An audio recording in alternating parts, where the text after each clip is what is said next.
Bismillahirrahmanirrahim. Assalamualaikum warahmatullahi wabarakatuh. Alhamdulillah, wassalatu wassalamu ala Rasulillah wa ala alihi wa man wala. Allahumma salli wa sallim ala sayyidina wa habibina wa qurrati a'yunina Muhammad wa ala alihi wa ashabihi wa atba'ihi wa ahli baitihi ajma'in al-tahirin.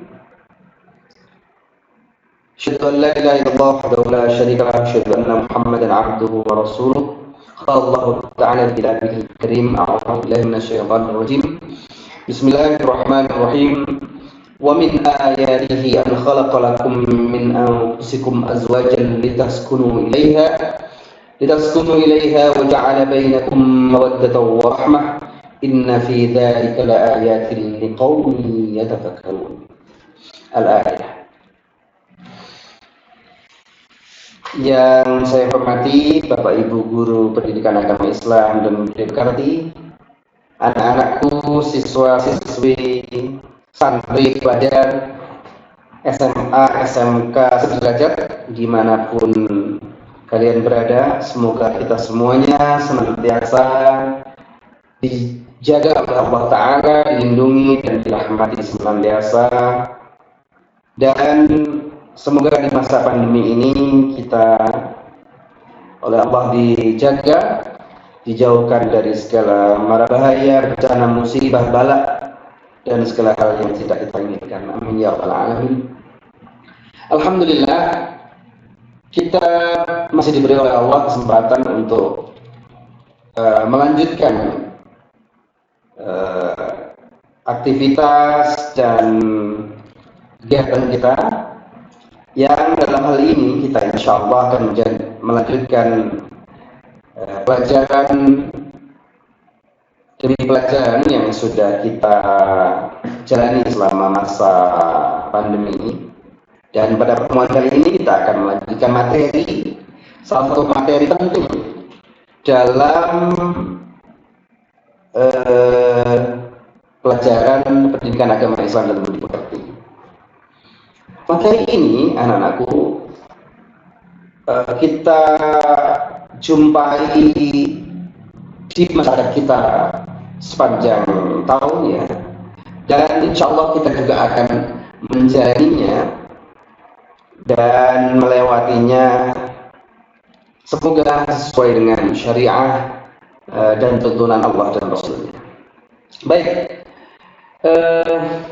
sebelum mulai pelajaran, mari kita berdoa terlebih dahulu. Kita membaca surah Al-Fatihah. Semoga apa yang menjadi niat kita dalam rangka menuntut ilmu Allah, menjalankan perintahnya, betul-betul mendapatkan keberkahan untuk kehidupan kita di masa saat ini dan yang akan datang. Ala hadhihi niyyah Al-Fatihah. A'udzu billahi minasyaitonir rajim. Bismillahirrahmanirrahim. Alhamdulillahirabbil alamin, arrahmanir rahim, maliki yaumiddin.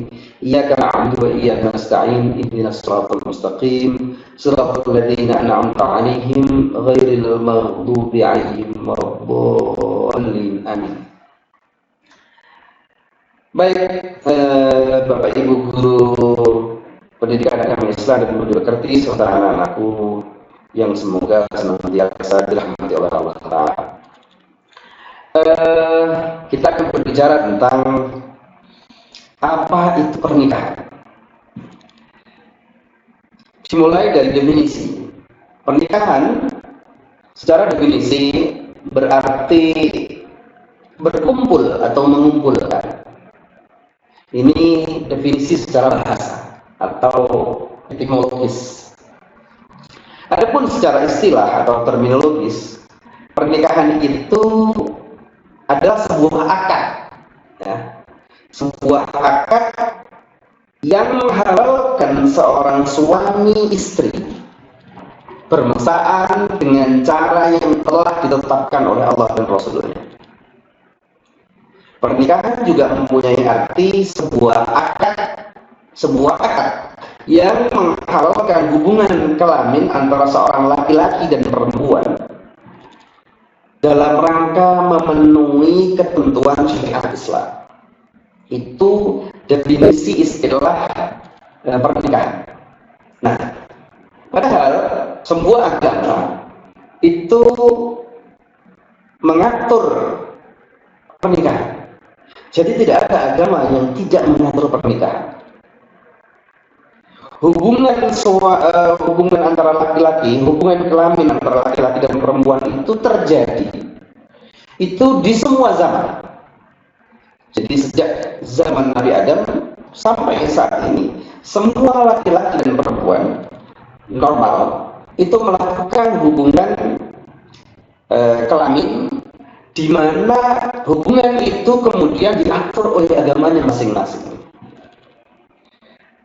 Islam pun mengatur itu, dan semua orang, baik itu muslim ataupun non-muslim, pasti mengerti bahwa hubungan suami istri atau hubungan kelamin antara laki-laki dan perempuan itu kalau tidak didasari pada ikatan pernikahan maka diharamkan. Apapun agamanya pasti punya anggapan demikian. Maka dari itu seorang non-muslim misalnya ketika dia sudah menikah dan berkehendak untuk masuk Islam, untuk memeluk agama Islam, dia tidak diperintahkan untuk menikah lagi sesuai tuntunan Islam, tidak perlu. Karena kecuali yang bersangkutan ini memang tidak ada ikatan pernikahan antara laki-laki dan perempuan ini, maka tentu dia diperintahkan untuk menikah dengan cara Islam kalau dia mau masuk Islam. Tapi apabila dia sudah menikah menurut agama yang terdahulu, dia tidak perlu mengulang pernikahannya sesuai dengan syariat Islam, karena sesungguhnya antara pernikahan dengan hubungan yang tidak didasari pernikahan itu sudah jelas, apapun agamanya. Jadi semua agama mengatur pernikahan dan membedakan antara pernikahan, hubungan yang didasari pada pernikahan dengan hubungan yang tidak didasari pada pernikahan. Saya kira begitu ya. Untuk dari definisi kita sudah menyinggung beberapa hal yang secara fundamental perlu kita pahami, bahwa berbeda antara orang menikah dengan orang yang tidak menikah. Jadi kalau di barat misalnya di barat hari ini banyak orang yang tidak menikah. Mereka membangun hubungan rumah tangga hingga beranak tanpa menikah. Nah, ini sebuah kesalahan besar, karena semua agama itu mengajarkan pernikahan.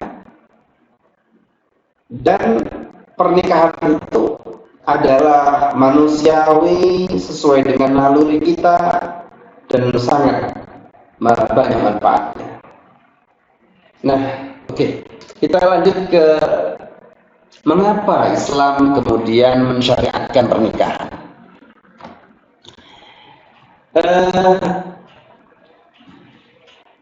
Dalam menempuh kehidupan, seseorang memerlukan teman, kemudian memerlukan tempat untuk mencurahkan rasa, suka, duka, emosi, dan seterusnya.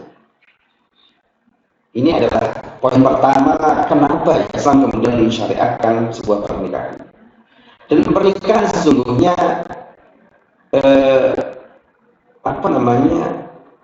sesuai dengan kodrat manusia, di mana pernikahan itu menjadikan kita hidup tidak sendiri, hidup berpasangan. Nah, ini adalah kodrat Allah, di mana Allah menciptakan semua yang ada di dunia ini berpasang-pasangan, gitu, makhluk-makhluknya ini. Kemudian poin yang ketiga mengapa Islam mensyariatkan pernikahan adalah nikah ini fitrah. Kita tidak boleh hidup dengan melampiaskan nafsu dengan tanpa ikatan, dengan liar seperti binatang. Kita berbeda dengan binatang, sehingga kita tidak boleh melampiaskan nafsu itu secara liar. Kita harus mengendalikannya sesuai dengan tuntunan agama. Kemudian yang keempat adalah Ya, dengan menikah kita bisa mengendalikan hawa nafsu kita, insya Allah. Baik, tujuan pernikahan dalam Islam setidaknya ada 4 ya. Yang pertama adalah agar kita merasa tentram. Ini merupakan kejawantahan dari Quran surat 30 ayat 21. Kemudian tujuan yang kedua yakni menumbuhkan rasa cinta. Ini merupakan kodrat manusia ya. Rasa cinta terhadap bagi laki-laki, dia cinta terhadap wanita, terhadap anak-anak, terhadap harta. Begitu pula bagi perempuan, kodratnya adalah mencintai lawan jenis. Nah, kemudian yang ketiga, tujuan pernikahan adalah menyalurkan kebutuhan biologis, kebutuhan naluriah manusia secara halal, secara teratur ya. Jadi ada aturan, jadi tidak liar seperti binatang dan seperti orang-orang yang sudah meninggalkan agamanya masing-masing, sehingga memunculkan penyakit-penyakit yang ya wallahu a'lam apakah ada obatnya atau tidak, karena liarnya mereka dalam menyalurkan kebutuhan biologisnya. Kemudian tujuan dari pernikahan yang lainnya ini untuk mendapatkan kebahagiaan hidup. Nah, urgensi menikah. Kenapa sih kita itu harus menikah? Setidak-tidaknya ada banyak urgensi yang saya cuplik di sini di antaranya. Yang pertama, menikah itu adalah sunnah para nabi. Sunnah para nabi itu adalah uswah hasanah atau panutan kita semua, di mana para nabi adalah para nabi semuanya menikah.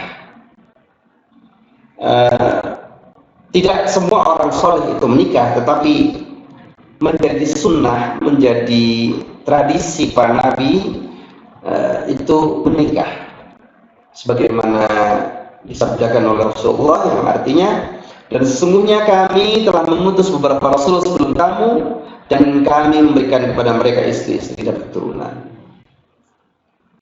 Nah, urgensi menikah yang kedua yakni menikah itu adalah tanda kekuasaan Allah. Ayat ini saya bacakan tadi di awal muqaddimah, di mana ayat ini mempunyai arti, dan di antara tanda-tanda kekuasaan Allah ialah Ia menciptakan untukmu para laki-laki istri-istri dari jenismu sendiri, supaya kamu cenderung dan rasa tentram kepadanya. Nah, ini adalah urgensi menikah yang kedua. Yang ketiga, yang perlu diingat ini, bahwa ternyata menikah itu menjadikan kita itu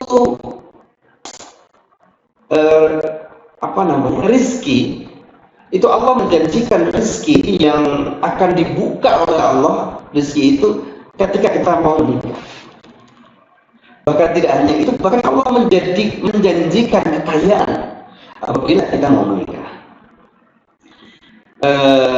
Sebagaimana Allah firmankan di dalam surat An-Nur ayat 32, A'udzubillahi minasyaitonirrajim. Bismillahirrahmanirrahim. Iyakunu fuqara'a yughnihimullahu min fadlih wallahu wasi'un 'alim. Jadi ayat ini mempunyai arti, jika mereka miskin, maka Allah akan memampukan mereka dengan karunia-Nya. Yughnihimullah itu memampukan dan memberikan kekayaan. Dan Allah Maha luas lagi Maha mengetahui. Luas insyaallah rezeki Allah, dan rezeki itu sudah dijamin oleh Allah. Jadi insyaallah dengan menikah kita akan menjadi mampu, kita akan menjadi kaya. Jadi bukan sebaliknya, kaya dulu baru menikah, tetapi dengan menikah kita akan menjadi kaya. Kemudian menikah juga merupakan bagian dari agama atau setengah agama. dalam hadis Tabrani, Rasulullah menyatakan orang yang diberi rezeki oleh Allah, seorang istri yang salihah berarti telah dibantu oleh Allah pada separuh agamanya. Maka ia tinggal menyempurnakan separuh agamanya yang lain, yakni menjalankan syariat-syariat yang lain. Artinya apa? Dalam kaitannya dengan hadis ini dan beberapa hadis yang senada dengan hal ini, para ulama sepakat ya bahwa menikah itu menjadikan aktivitas seseorang, kegiatan seseorang itu bernilai ibadah. Tentu bila diniati untuk mencari nafkah, untuk membiayai istri, anak-anaknya, keluarganya, itu menjadi bernilai ibadah. Dan ini berbeda dengan orang yang hidup sendiri. Dia hanya membiayai, menafkahi diri sendiri. Tentu nilainya di mata Allah dan juga di mata manusia secara sosial itu berbeda sekali. Ini yang kemudian disampaikan oleh Nabi bahwa ini adalah setengah dari agama. Baik, kemudian urgensi menikah adalah supaya kita tidak membujang, meskipun tidak wajib ya hukumnya menikah, tetapi menikah memberikan banyak manfaat dan keberkahan insya Allah untuk kita semuanya. Kemudian ya ciri makhluk hidup itu yang menikah ya, baik itu manusia, hewan, itu semuanya menikah, semuanya hidup berpasangan. Untuk itu ini sudah menjadi maklum bahwa menikah itu adalah kebutuhan kita semua. Baik, kemudian terkait dengan hukum menikah. Hukum menikah ada banyak halnya, ada banyak macamnya. Menikah itu bisa menjadi wajib, bisa menjadi sunnah, bisa menjadi mubah. Mubah itu artinya ya boleh dilaksanakan, boleh tidak. Kemudian menikah juga bisa menjadi makruh. Dan menikah itu bisa saja hukumnya menjadi haram. Kapan hal itu? Menikah menjadi wajib saat seseorang itu mampu secara lahir batin untuk menikah dan dia beresiko untuk jatuh pada jurang zina. Jadi dia mampu secara lahir batin, secara finansial, secara fisik mampu. Kemudian dia berisiko jatuh kepada zina karena bisa jadi usianya sudah matang, pergaulannya dengan lawan jenis sudah terjadi seringkali, maka pernikahan hukumnya menjadi wajib. Nah, pernikahan juga bisa menjadi sunnah manakala ia mampu secara lahir batin tetapi tidak ada resiko zina. Artinya dia mampu untuk menjaga diri dalam pergaulannya bersama lawan jenis, maka sunnah hukumnya bagi dia untuk menikah. Tapi kalau seseorang itu tidak mampu untuk menahan diri, dia merasa bahwa dia sudah waktunya untuk menikah dan dia berkebutuhan untuk itu, dan dia merasa kesulitan untuk menahan diri, menahan nafsunya, maka menjadi kewajiban bagi dia untuk menikah. Kalau yang bisa menahan diri, maka sunnah. Adapun untuk yang mubah, maka dia mampu secara lahir dan batin, kemudian istri rela, artinya ya kondisi dia itu, mohon maaf ya, dia tidak mampu secara lahir dan batin, dan calon istrinya, calon pasangannya itu rela. Jadi mubah itu adalah ketika hukum nikah menjadi mubah ketika dia tidak mampu secara lahir batin tetapi istrinya rela, maka itu masih menjadi mubah. Kalau tidak mampu tetapi istri tidak rela, itu hukum menikah menjadi makruh. Jadi dia dia mau menikah tetapi sesungguhnya dia tidak punya kemampuan untuk menikah, baik itu secara finansial ataupun secara kesehatan, ya, itu misalnya dia punya penyakit tertentu, dia dengan penyakit itu dia tidak bisa melaksanakan kewajibannya sebagai seorang suami, dan istri tidak rela, maka itu menjadi makruh hukumnya. Kalau istri rela dengan kekurangannya tersebut, maka pernikahannya menjadi mubah, tidak apa-apa, boleh. Nah, menjadi haram apabila seseorang itu tidak mampu untuk menikah, kemudian niatnya buruk, ya. Jadi memang dia punya niat untuk misalnya merebut harta istri, atau menipu, atau merugikan, atau bahkan usaha-usaha menyakiti yang lain. Nah, ini yang hukum nikah menjadi haram bagi dia, bagi laki-laki tersebut.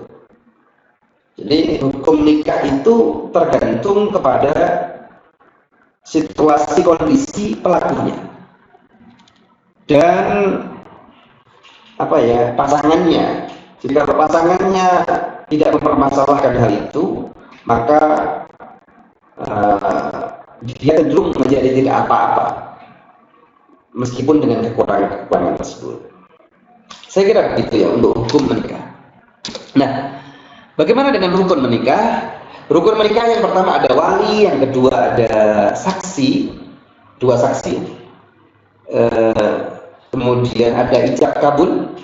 Ijab kabul itu biasanya diucapkan dengan angkahtuka wa zawwajtuka makhtubataka dan seterusnya. Saya nikahkan kamu dengan putri saya yang bernama si anu dengan mas kawin emas seberat 1 kuintal dan seterusnya. Kemudian saya terima nikahnya. Itu namanya ijab kabul. Jadi rukun nikah ada wali. Wali ini adalah wali dari mempelai perempuan. Jadi kalau yang laki-laki tidak perlu wali. Jadi wali itu cukup dari mempelai perempuan saja. Nanti saya jelaskan insya Allah siapa saja yang berhak menjadi wali. Yang terutama, yang paling utama itu bapaknya. Apabila tidak ada, nanti siapa saja yang kemudian berhak menjadi wali, itu insya Allah nanti saya jelaskan. Kemudian 2 saksi ini harus. Kemudian ada ijab kabul, ada calon suami dan ada calon istri. Jadi meskipun calon suami atau istrinya itu ada di tempat yang jauh tidak apa-apa. Jadi tidak harus ada di majelis itu. Jadi tapi kalau ijab kabulnya itu harus di tempat. Jadi harus di tempat itu ijab kabulnya. Tetapi istrinya misalnya masih ada di luar negeri atau masih sedang umroh atau sedang di mana gitu, itu tidak apa-apa. Nah, wali ini ada beberapa syarat. Yakni wali itu yang pertama ada Islam, dia balik, ya, dia misalnya orang tuanya sudah meninggal, orang tua si mempelai perempuan ini sudah meninggal, bapaknya sudah meninggal, maka bisa digantikan oleh kakeknya sudah meninggal, bisa digantikan oleh kakaknya misalnya atau pamannya. Misalnya dia tidak ada paman, tidak ada kakak, dia punya adiknya bisa menjadi wali. Yang penting dia sudah balik. Ya, nomor 2 ya. Jadi Islam, kemudian dia sudah balik, sudah berakal, dan merdeka atau tidak dipaksa, itu sudah bisa menjadi wali. Jadi wali tidak harus orang yang sudah tua, tidak, tetapi yang terpenting dia sudah balik. Nah, terkait dengan saksi ini, 2 saksi ini menurut Imam Syafi'i, saksi itu harus seorang laki-laki, kemudian tidak dipaksa menjadi wali, tidak sedang ihram di Mekah sana, ya. Kemudian tidak cacat penglihatannya. Ini adalah uh, tambahan dari Imam Syafi'i. Tapi pada dasarnya saksi ini bersifat fleksibel ya. Tidak harus saksi itu tidak seperti saksi di pengadilan yang itu dia harus adil, harus punya ingatan kuat, harus menyaksikan sendiri dan seterusnya. Kalau di sini ya harus menyaksikan sendiri, tetapi dia bukanlah orang yang yang berbeda tentu dengan saksi yang ada di pengadilan. Baik, kemudian, nah ini yang sebagaimana saya katakan tadi bahwa wali mempelai perempuan itu yang pertama adalah ayahnya ayah dan seterusnya. Jadi kakek ya, berarti kakek dari ayah. Kemudian saudara laki-laki seayah seibu, saudara kandung artinya. Saudara laki-laki seayah, saudara laki-laki seayah seibu, anak laki-laki saudara laki-laki, anak laki-laki dari saudara anak laki-laki dari saudara laki ini keponakannya, dan seterusnya. Jadi kalau memang nanti tidak ada semuanya, maka hakim dalam hal ini biasanya dari KUA yang datang itu dia adalah hakim, dia bisa menjadi wali hakim. Jadi kalau memang sudah tidak ada sama sekali keluarganya, atau nanti yang menikahkan itu bisa wali hakim meskipun ayahnya ada. Jadi ayahnya menyerahkan perwaliannya dalam hal menikahkan nanti itu kepada wali hakim. Nah, itu juga diperkenankan. Apalagi misalnya seorang ayah merasa dirinya tidak mampu untuk menikahkan, untuk mengakadkan pernikahan putrinya tersebut, maka lebih baik dia menyerahkan kepada yang berkompeten dalam hal ini ustadz, kiai, ataupun petugas dari kantor urusan agama terdekat yang datang dan bisa menjadi wali hakim. Nah, beberapa hal terkait dengan sunnah nikah adalah yang pertama, nikah itu monogami ya. Jadi sunnah nikah itu monogami, tidak poligami. Jadi ada beberapa kesalahan bahwa Islam mengajarkan poligami, itu keliru. Islam memperkenankan poligami. Jadi Islam tidak mengajarkan poligami, tetapi Islam memperbolehkan poligami. Adapun yang sunnah tetap monogami atau satu. Kemudian sunnah-sunnah nikah ada yang lain, misalnya bulan Syawal dilaksanakannya, kemudian di masjid dilaksanakan hari Jumat, melihat calon ya, bagi laki-laki melihat calon istrinya, istri melihat calon laki suaminya, kemudian menyebutkan mahar ya, dan waktu pelunasan. Artinya mahar itu boleh dihutang, boleh. Saya nikahkan engkau dengan putriku dengan mahar sebuah rumah dibayar cicil misalkan, itu boleh saja. Jadi tidak harus lunas, tidak harus kontan, boleh dibayar sebagian, boleh selonggarnya suami saja. Dalam arti mahar itu ya kalau bisa yang bernilai emas, harta, duit, uang. Jadi kalau bisa jangan mahar yang seperangkat alat sholat. Seperangkat alat sholat itu bagian dari tambahan saja. Ada maharnya tidak harus sih, tetapi sebaiknya yang bernilai di mata perempuan, emas, uang, deposito, rumah, mobil, gitu. Baik. Kemudian ada sunnah dalam pernikahan juga ada khutbah sebelum akad. kemudian diumumkan undangannya, undangan makan, doa tahniah, ucapan selamat, doa suami istri.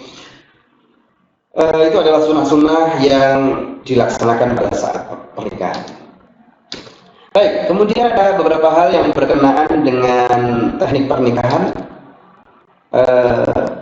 terkait dengan pencatatan perkawinan. Jadi keduanya harus Islam, sudah sampai umur 21, ini yang laki-laki ini. Kemudian tidak dipaksa, tidak ada paksaan dalam pernikahan, kemudian tidak ada halangan nikah antara dua calon. Artinya ini halangan yang berupa apapun ya, berupa misalnya seorang janda berarti dia harus sudah selesai masa iddahnya, kemudian halangan misalnya ternyata mereka itu masih ada hubungan darah yang itu menghalangi mereka berdua menikah, baik itu karena masih masuk kategori mahram atau karena persusuan dan lain-lain. Baik, kemudian dalam undang-undang tentang akad nikah pasal 12 Undang-Undang Nomor 1 tahun 74, ini insya Allah undang-undang tentang pernikahan ya, itu dilakukan menurut hukum masing-masing agama dan kepercayaannya, kemudian dilakukan di depan petugas pencatat dan dihadiri oleh dua saksi. Jadi negara sudah mengatur. Jadi kalau ada selama ini yang berteriak-teriak tegakkan syariat Islam di Indonesia, maka sesungguhnya syariat Islam di Indonesia ini sudah diatur oleh negara. Salah satunya ini syariat pernikahan. Pernikahan ini sudah diatur bagaimana menikah itu menurut ketentuan negara itu harus di depan petugas pencatat pernikahan dan disaksikan oleh dua saksi, kemudian dilaksanakan menurut hukum masing-masing agama, yang Muslim yang menurut agama Islam, yang Kristen menurut Kristen, dan seterusnya. Baik,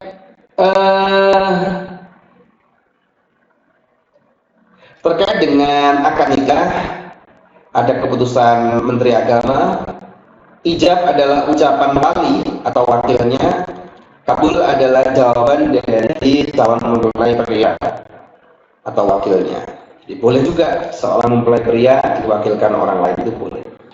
Kemudian ucapan ijab dan kabul itu harus jelas. Jadi saya nikahkan engkau dengan Fatimah binti ini dengan mas kawin ini dibayar tunai. Saya terima nikahnya dan kawinnya, dan seterusnya. Kemudian antara ijab dan kabul harus beruntun dan tidak berselang waktu. Artinya ketika saya nikahkan dibayar tunai, langsung dijawab saya terima gitu. Jadi tidak kemudian saya pikir-pikir dulu ya Pak ya. Itu tidak diperkenankan, yang itu tidak sah akad nikahnya. Baik, ada terkait dengan hikmah pernikahannya, ada banyak hikmah dalam pernikahan. Di antaranya hikmah itu adalah cara halal seorang suami dan istri, seorang laki-laki dan perempuan menyalurkan kebutuhan biologisnya. Kemudian dengan pernikahan kita insya Allah juga akan mendapatkan ketenangan hidup, kasih sayang, ketentraman, juga memelihara kesucian diri. Jadi seorang laki-laki ataupun perempuan yang punya pasangan, dia bisa menjaga kesucian dirinya. Dia bisa menyalurkan kebutuhan biologisnya secara halal, secara sah, baik secara sah, secara agama, norma sosial, itu terjaga insya Allah. Tetapi bagi orang yang tidak menikah, apalagi dia kemudian membawa pasangan perempuan atau laki-laki kesana kemari bersama pasangannya yang tidak dinikahi, tentu itu tidak menjaga kesucian diri dan menebarkan fitnah di mata masyarakat. Kemudian ada hikmah yang lain dalam pernikahan, yakni melaksanakan tuntunan syariat. Jadi Allah memerintahkan kita untuk menikah tuntunannya ada dan kita tinggal menjalankannya. Kemudian melahirkan keturunan yang insya Allah bermanfaat bagi agama, nusa dan bangsa. Hikmah pernikahan juga bisa menjadi media pendidikan untuk mendidik anak dan mendidik generasi-generasi yang akan datang. Kemudian pernikahan juga mewujudkan kerjasama dalam keluarga dan mempererat silaturahim. Saya kira itu ya beberapa hal terkait dengan pernikahan yang perlu untuk Bapak sampaikan. Dan sebagaimana diriwayatkan oleh Ibnu Majah, Rasulullah bersabda, tidak ada solusi yang lebih baik bagi dua insan yang saling mencintai dibanding pernikahan. Maka daripada itu sudah menjadi fitrah kebutuhan kita untuk menjalani apa yang sudah menjadi ketetapan Allah, ketentuan Allah. Kita tinggal menjalani, insya Allah berpahala, insya Allah memberi manfaat dan keberkahan untuk kita. Saya kira sebagai pengantar ini sudah cukup panjang. Nanti insya Allah tugasnya akan saya sampaikan di Google Classroom, dan untuk sebagai pengantar saya kira cukup sekian.